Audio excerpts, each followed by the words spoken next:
The toughest part of this past weekend is the realization that the offense looked the same this year as it did a year ago.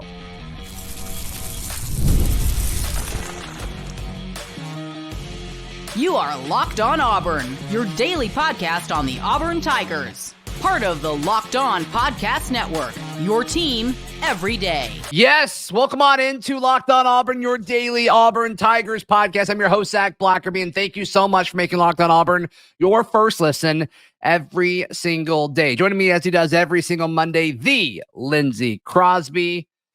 Lindsay, we'll talk about what expectations need to be for the remainder of Auburn's season after dropping the game to Cal 21-14.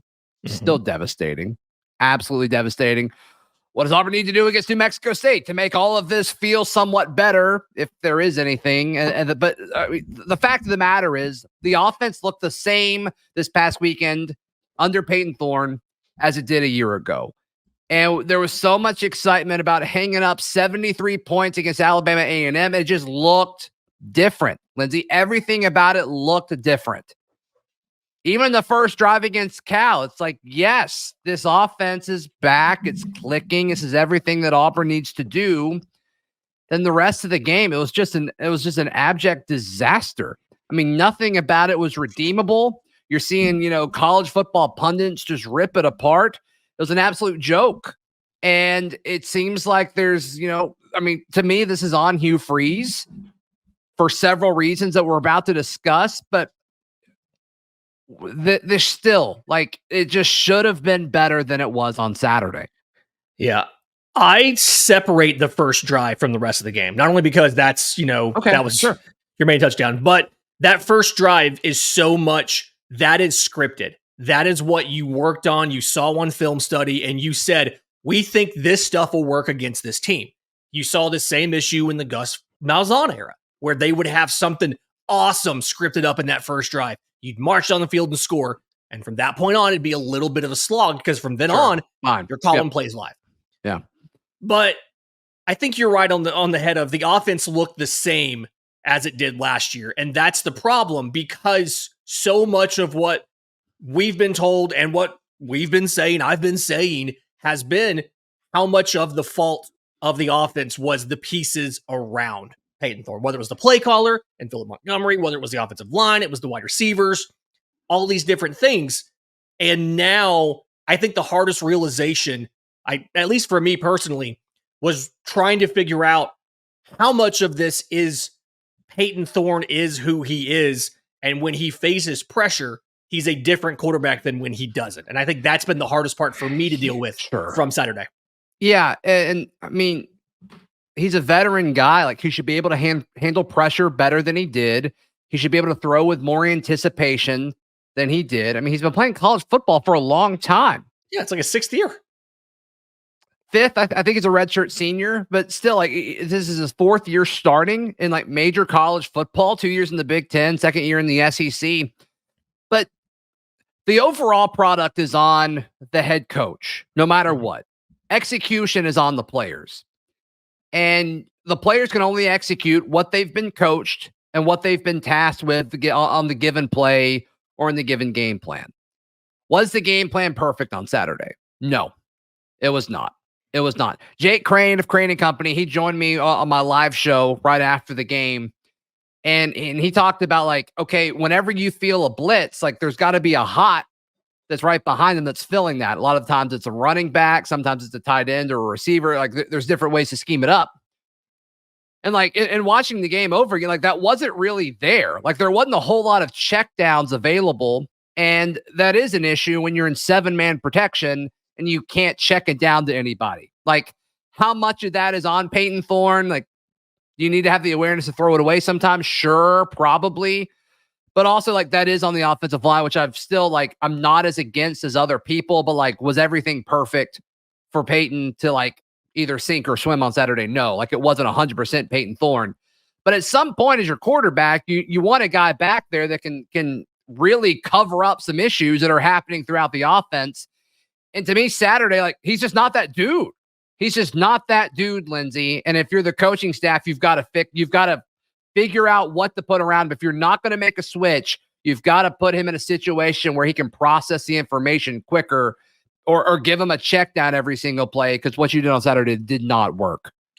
Yeah, it felt like, and this is not, I mean, this is obviously kind of cherry picked. It felt like a lot of what happened was you had, extra guys in protection and everybody else is running 10, 15 yards downfield. You've got, multiple post routes on the same play, things like that. You didn't do a lot of the easy, shorter completions. You didn't have options to throw it on, somebody on a shallow cross or somebody on a drag and things like that. When's the last time we said that, by the way? I mean, that was a very common conversation that we had in the Gus Malzahn era, where it's like run it, throw it deep. Like where's the intermediate stuff? That's really what it felt like when going back and looking at it.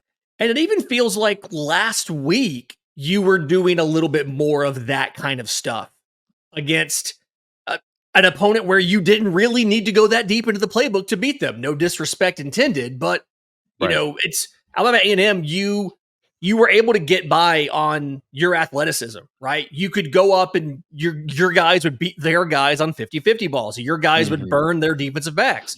And when you played a team with a better caliber of defender, a team that could run with you, that wouldn't bite on your double moves, you weren't able to get enough separation to make the play. But at the same time, to your point you said earlier, Payton Thorne didn't anticipate some of these guys getting open. He held the ball too long before he threw these passes. And it felt like Auburn never really adjusted to the fact that Cal just put two safeties back and said, we're not going to let you beat us over the top. And it felt like Auburn never really adjusted to that. No, they didn't. They didn't, because they did so much. They tried to stretch the field when they didn't need to. They didn't need to. And when they tried to run the ball, they were able to. It's just they didn't want to make that their identity on Saturday. I mean, Jarquez had 12 carries for 68 yards. That's a 5.7 yard average. You take that. You absolutely take that. Damari had 2 carries for 10 yards. It's not like they weren't able to run the football, Lindsay. Yeah. I assume Peyton's numbers were fine rushing. Actually, not as good as I thought. 15 for 43 for 2.9. I wonder if that adjusts for sacks or not. I'm not sure. I don't believe what we're looking at online adjusts for sacks. Yeah. So, I mean, I thought his rushing yards would actually be better than that. But, and then some of these things, like the coaching staff. Go ahead. Sorry, he had 15 carries for 69 yards before you adjust for the missed yards on sacks. Got it. So. And then a few of the things, just from a personnel standpoint, like Perry played 1 snap on offense. Perry Thompson played 1 snap on offense. To me, that's odd. Malcolm Simmons played 5 snaps on offense on Saturday. Sam Jackson played 4, which I think that's the same amount he played in Alabama A&M. So like that's fine. That might just be where he is in the depth chart. But like in a game where you're clearly devoted to passing the football, like Luke Deal is playing more passing snaps than Coleman and Malcolm Simmons. Cam Brown's that doesn't. Sure. Yeah. Cam Brown got more than Sam Jackson and Perry Thompson put together. Yeah. It's just odd to me. It doesn't make sense. Like, I don't know what they were trying to do, like what the game plan was. And to me, like the big narrative last year was, okay, there was no offensive identity because we were told Philip Montgomery was so bad. This looked the same. Like this wasn't any different. It's mind blowing to me. I still can't get over it. It still doesn't seem like a real thing that happened. Other people couldn't get over it either, Lindsay. And I think there's an argument to listen to what they have to say and also to roll your eyes at it. And I think they're both very valid, but I want to hear what you have to think about. And that's coming up right here on Locked On Auburn. Lindsay, today's show is brought to you by our friends at 5 Hour Energy. We all get tired. Mm-hmm. We both have multiple children. It's that time of the year where we're running them everywhere. Sports, school, church, whatever it may be. Yep. Yeah, 100%. Can you imagine being tired and not doing something about it? my wife every day, but I cannot imagine being tired and not fixing that problem. But the way that I fix it, really easy. The number 5, hourenergy.com. That's it. 5hourenergy.com. Like you said, the number 5. They've got a ton of, they call it flavors galore, and it's hard to argue against it. I'm going to be honest. Once I get to grape, I stop because I just click to order the grape. But there are other flavors there too. No question about it. If you go to 5hourenergy.com, it's the number 5hourenergy.com, you can use our promo code LOCKEDONCFB, all one word, LOCKEDONCFB, to receive 20% off your order. The offer is only valid until September 30th. So go to 5hourenergy.com today. Lindsay, former players really did not hold back, specifically in calling out Payton Thorne on Saturday. Anthony Schwartz has not pulled punches in the past. No. Saying, he called out Brian Harsin several times, but he said, bench him, I'm done, talking about Payton Thorne. And then Chandler Wooten, a former captain, friend of the program. Yeah. Well, these are both friends of the program. They've both been on the show, actually. Chandler Wooten says, as long as one is my quarterback, we are unserious. And he said some other things, but the gist of it is former. Sure. Can I read the one with the play on Peyton's name? Sure. He says, nothing but a thorn in my ass, man. SMH for shake my head. Thought that was a good one. It's not a good look. Obviously Hugh Freeze shouldn't make his decision on who's at quarterback based off of, stuff like this crap on the internet. But perception is a big deal. And we talk a ton about how perception is reality when it comes to recruiting. And it does seem like this is still more of we're focused on recruiting than offensive game plans type thing that we saw a year ago. What happened Saturday didn't look any different than a year ago. So I'm going to kind of stay in that lane until I see something different. But I don't know, man. I don't think they're going to bench him. And so if you're a coaching staff, you've got to figure out, how can we create a better situation for Payton Thorne to operate in? That was the goal all offseason, with getting better receivers and getting a better offensive line. I'm of the mindset that they did enough. I think at this point, it's like, Payton, you got to meet us somewhere. We gave you all these guys to throw to, and you couldn't connect with them. We both watched Aaron Murray's film breakdown on YouTube, and be sure to check it out. He broke down all of Payton Thorne's throws. Legendary Auburn fan, Aaron Murray. Yeah, clearly. Guy loves Auburn. He played for Georgia. But the gist of everything he said is it's got to get out quicker. You got to throw the ball. There's just no anticipation when he threw the football. And to me, I don't know how you fix that going into week 3 of the season. Yeah, here's the thing to me. If Payton Thorne was getting the ball out early, anticipating the guy getting himself open, and the guy didn't do that, that's one problem. But and Murray makes it very clear, he's obviously talented at this, when he does his breakdown, these guys are open. Payton Thorne has multiple guys that get open on several of these plays, and he either doesn't see them or pulls the trigger way too late, and a defender's been able to get themselves back into position to make a play on the ball. Or in one case, he gets hit while he's throwing and the ball's way underthrown. But the play calling gives him options.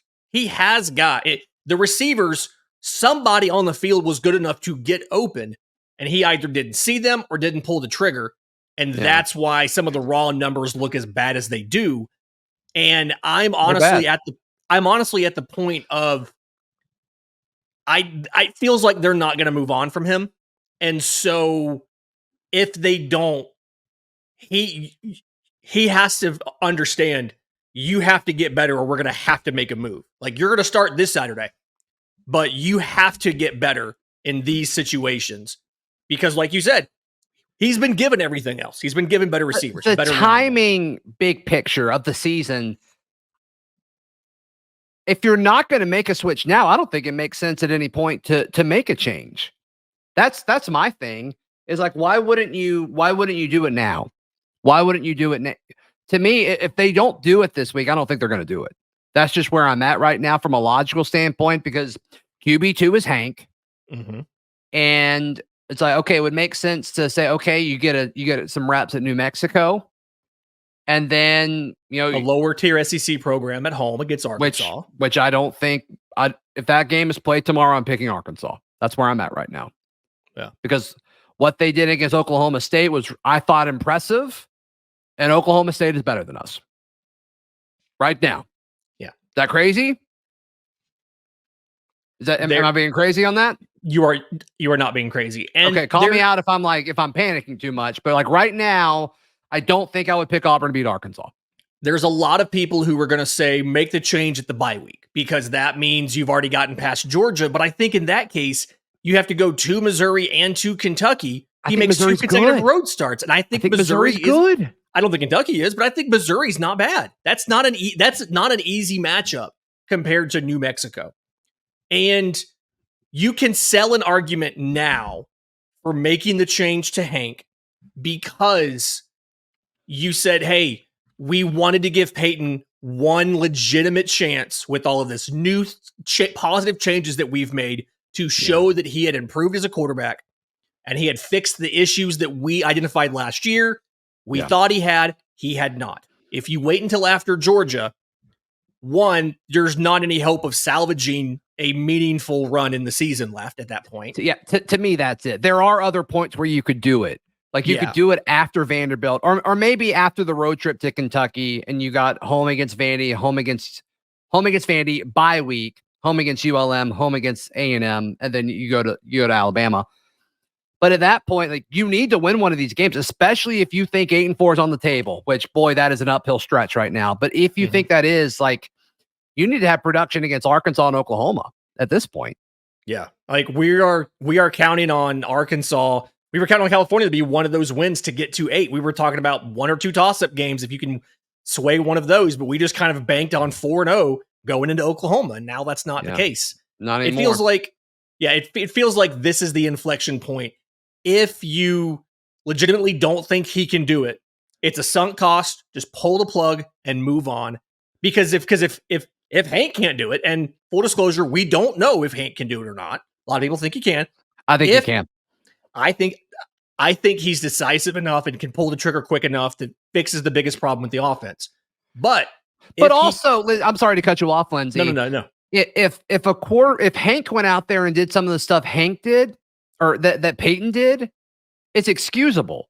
Yeah. Because then it's like, okay, well, maybe since it's on film, he could be taught and take steps in the right direction. Thorne, that's clearly not there is plenty of teaching tape for Payton to have learned all of this by now. Yeah. And just last season, excluding what he did at Michigan State. That's the concern and most frustrating thing in all of this. It's like, okay, it didn't work. The offseason plan of putting everything around him didn't work. So yeah, I hate the whole narrative of like the backup is always better, but this year I'm there. Yeah, to me, there's upside with the backup. And right now, it's hard to see the upside of Payton Thorne because, like you said, he's a veteran. He's been doing this for so long, and you're still seeing what I'm going to call basic issues with quarterbacking. Yes. And at least with Hank, you have faith that, hey, you've got time to fix these. Maybe you put him in and he struggles a little bit, and then it clicks and he goes on a run. Do we think that Payton Thorne's going to magically click all of a sudden? When even you think about his worst games last year felt like they were always on the road. This was a home game. This was in Jordan-Hare. What's going to happen when you go against Cal? What's going to happen? ACC legend Cal. What's going to happen when you go to Georgia or Missouri or Alabama? Like this was one of the best setups to be successful here, and he didn't do it. It's fair to question whether or not he's ever going to. Yeah. I hate it. I mean, this show was very pro Payton was going to get it together, and it seemed like we were very wrong.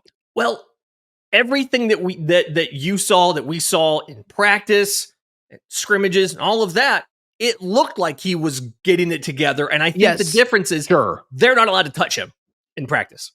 Right. I thought the scheme would help him more. And like there were situations Saturday where it's like, I don't think this is a great play. Yeah. It's like, okay, I'm assuming he's taught to look at one side of the field and it's like everything's covered. Like the two things on that side of the field that he's looking at are covered. Like there's no check down. You've got the running back and tight end blocking. Like, yeah, I don't think, I don't think Payton has been put in a situation to succeed on every play, but it was far from perfect. I think we can all agree on that. So like what needs to happen against New Mexico to make us feel better? I feel like we had this conversation last week going into Alabama A&M. We touch on that in just a moment because the answer is extremely clear. It's extremely clear. That's next, right here on Locked On Auburn. Today's show is brought to you by Ultimate College Football head coach Lindsay. Can you imagine playing another mobile game other than Ultimate College Football? Were you playing just now? Yeah. Is that what you were doing? I'm sorry. What were you asking? I was playing Ultimate College Football head coach. I knew you were. Sorry. I knew you were. Sorry. I understand why you're distracted because you can recruit. You can create your own offensive game plans that can include checkdowns to running backs and tight ends and not just chunk it deep every play, as well as, you can decide how much time and effort you want to put into the transfer portal versus recruiting. I mean, it puts you in the shoes of being a head coach. I was looking at quarterbacks in the portal. How about that? How about that? Weird.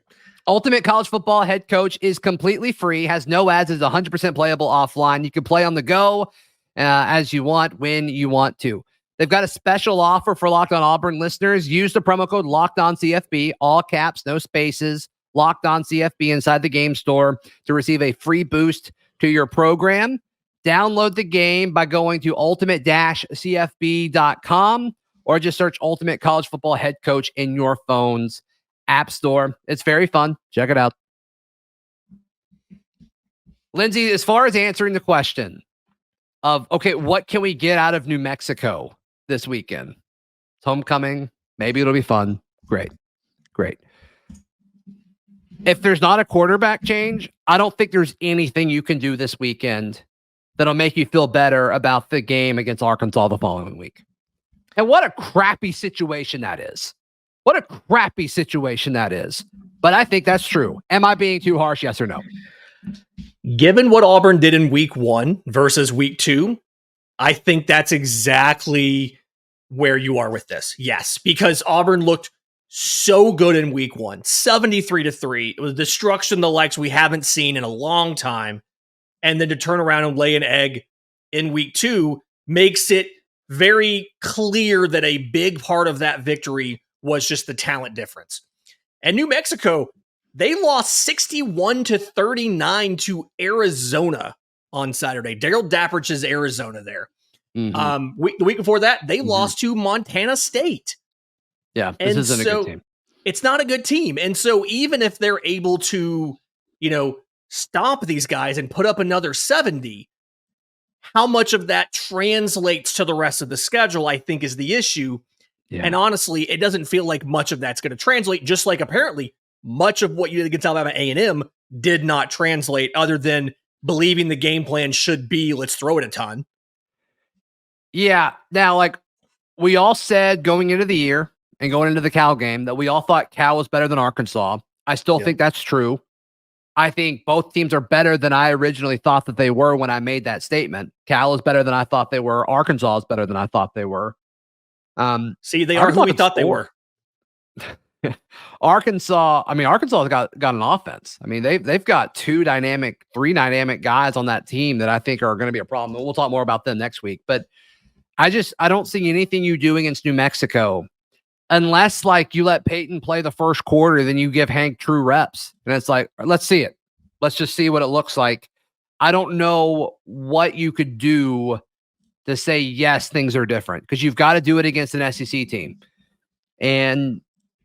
or like a P4 team, which, if you would have done it against Cal, I think we're all super jazzed this week, and that's just not the case. So, and just losing in the worst way too, like 5 turnovers. You know how hard it is to do what they did on Saturday. They turned it over 5 times, and Auburn allowed 332 total yards. It's not like, everybody was panicking about the defense. It's not like the defense was awful.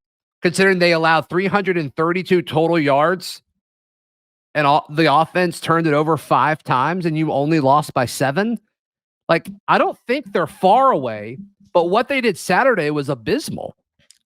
The defense was on the field for 70 snaps.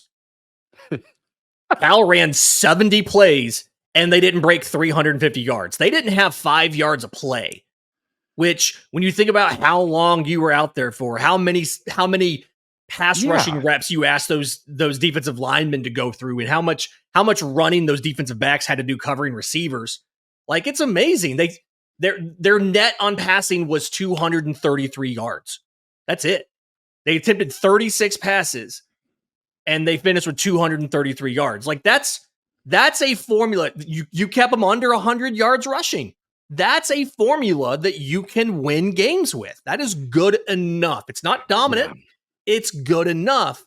They had 34 rushes and didn't crack 100 yards rushing.